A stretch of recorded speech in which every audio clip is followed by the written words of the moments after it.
ಅವರಿಂದ ಬಂದವರಿಗೆ ನಾವು ಒಂದು ಮಾತು ಹೇಳದೆ ಬಂದರೆ ಏನು ಚಂದ ಇದೆ. ಸೊ ನಮ್ದು ಕರ್ತವ್ಯ ಆಗುತ್ತೆ ನಾವು ಬಂದು ಹೇಳೋದು ಏನು ಯಾರಿಗೋಸ್ಕರ. ಯಾಕಂದರೆ ಜೀವನದಲ್ಲಿ ಎಲ್ಲ ಸಿಗುತ್ತೆ. ಯಾಕಂದರೆ ಈ ಹುಟ್ಟು ಇದೆಯಲ್ಲ, ಈ ಒಂದು ಬರ್ತ್ ಅಂತ ಏನಂತೀವಿ, ಅದು ಒಳ್ಳೆ ಗಿಫ್ಟ್. ಅದು ಆ ಗಿಫ್ಟನ್ನು ನಾವು ಅಮೂಲ್ಯ ಕಾಪಾಡ ಏನಂದ್ರೆ ಸಡನ್ ಆಗಿ ಪ್ರೋಗ್ರಾಮ್ ಫಿಕ್ಸ್ ಆಯ್ತು. ಯಾಕಂದರೆ ಹುಬ್ಳಿಗೆ ಬಂದಾಗೆಲ್ಲ ಈ ಕಾಲೇಜ್ ಫಂಕ್ಷನ್ ಮಿಸ್ ಮಾಡೋಕ್ಕೆ ಆಗಲ್ಲ. ಯಾಕಂದರೆ ನನಗೆ ಇನ್ನೂ ಚೆನ್ನಾಗಿ ಜ್ಞಾಪಕ ಇದೆ. ಆನಂದ್ ರಿಲೀಸ್ ಆಗಿ 25 ವೀಕ್ಸ್ ಆಗಿತ್ತು. ಇವಾಗ ಅಲ್ಲಿ ಒಂದು ಫಂಕ್ಷನ್ ಬಂದಿದೆ ಹುಬ್ಳಿಗೆ. ಸೊ ಹುಬ್ಳಿಗೂ ನಮ್ಮ ಕಾಲೇಜ್ಗೆ ಭಾಳ ಒಂದು ನೆನಪಿದೆ. ಯಾವ ಟೈಮ್ ಬಂದು ಕಾಲೇಜ್ ಫಂಕ್ಷನ್ ಬರಬೇಕಂದ್ರೆ, ಯಾಕಂದರೆ ನಾನು ಆನಂದ್ ಬರಬೇಕಾದ್ರೆ ನಾನು ಕಾಲೇಜ್ ಸ್ಟೂಡೆಂಟೇ ಬಂದಿದ್ದೆ ಆಫೀಸರ್ನಲ್ಲಿದೆ. ಸೊ ಇಲ್ಲಿ ಬಂದಾಗ ನಿಮ್ಮ ಒಂದು ಗುಂಪಾಗಿ ಹೋದಾಗ ನಮಗೂ ಆ ಕಾಲೇಜ್ ಡೇಸ್ ಹೋಗಿ ನಮ್ಗೆ ಬರುತ್ತೆ, ನಮ್ಮ ಕಾಲೇಜ್ ಡೇಸ್ ಜ್ಞಾಪಕ ಬರುತ್ತೆ, ಭಾಳ ಖುಷಿ ಆಗುತ್ತೆ. ಬಟ್ ಏನಂದರೆ ನಾವು ಇವಾಗ ಬಂದಿರೋ ಉದ್ದೇಶ ಏನು, ನಮ್ಮ ಶಶಿಕುಮಾರ್ ಅವರು ಕಮಿಷನರ್ ಅವರು ಬಂದು ನಾವು ಬರಬೇಕಂದ್ರೆ ನಮಗೆ ಭಾಳ ಸ್ನೇಹಿತರು.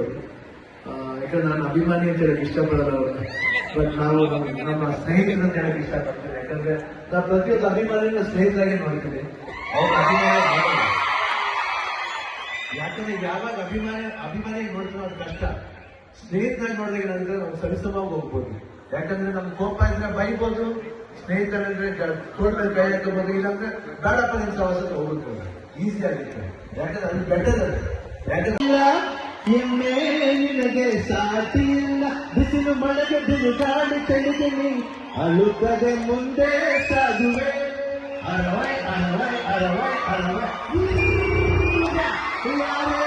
ಕೂಗಾಡಲಿ ಊರೇ ಹೋರಾಡಲಿ, ಮುತ್ತಣ್ಣ ಪ್ರೀತಿ ಊದುವ, ಮುತ್ತಣ್ಣ ಡೋಲು ಬಡಿಯುವ, ಮುತ್ತಣ್ಣ ಪ್ರೀತಿ ಊದುವ, ಮುತ್ತಣ್ಣ ಡೋಲು ಬಡಿಯುವ, ಮುತ್ತಣ್ಣ ಹಾಡು ಹಾಡುವ, ಊರೆಲ್ಲ ಸೇರಿ ನೋಡುವ, ಮುತ್ತೈದರೆಲ್ಲ ಅರಸುವ, ನನ್ನ ತಂಗಿಯ ಮದುವೆ ಜೋರು ಜೋರು ಜೋರು, ಜೋರು ಜೋರು ಜೋರು, ಬಡ ಜೋರು ಜೋರು ಜೋರು.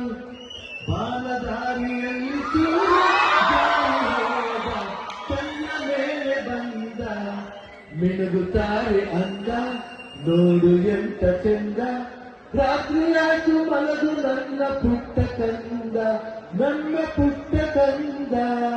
ಜಯ